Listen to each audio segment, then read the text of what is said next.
एक साधु था। वह रोज घाट के किनारे बैठकर चिल्लाया करता था, जो चाहोगे सो पाओगे, जो चाहोगे सो पाओगे।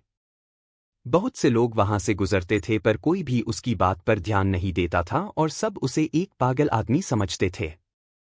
एक दिन एक युवक वहां से गुजरा और उसने उस साधु की आवाज सुनी, जो चाहोगे सो पाओगे, जो चाहोगे सो पाओगे, और आवाज सुनते ही उसके पास चला गया।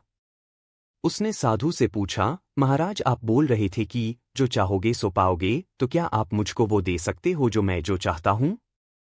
साधु उसकी बात को सुनकर बोला, हाँ बेटा तुम जो कुछ भी चाहता है मैं उसे जरूर दूंगा, बस तुम्हें मेरी बात माननी होगी।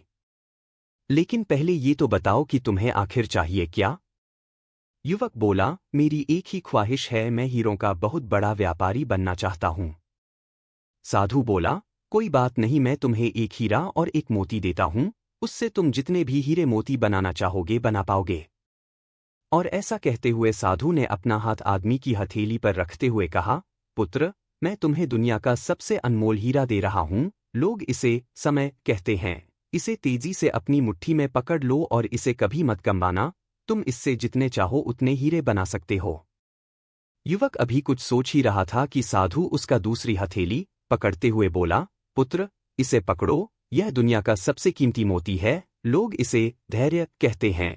जब कभी समय देने के बावजूद परिणाम ना मिलें तो इस कीमती मोती को धारण कर लेना, याद रखन जिसके पास यह मोती है वह दुनिया में कुछ भी प्राप्त कर सकता है।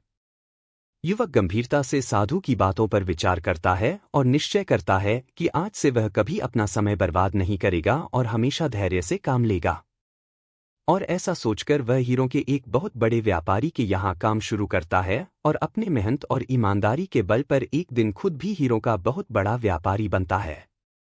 फ्रेंड्स, समय और धैर्य वह दो हीरे मोती हैं जिनके बल पर हम बड़े से बड़ा लक्ष्य प्राप्त कर सकते हैं। अतः जरूरी है कि हम अपने कीमती समय को बर्बाद ना करें और अपनी मंजिल तक पहुंचने के लिए धैर्य से काम लें। पसंद आए तो लाइक और सब्सक्राइब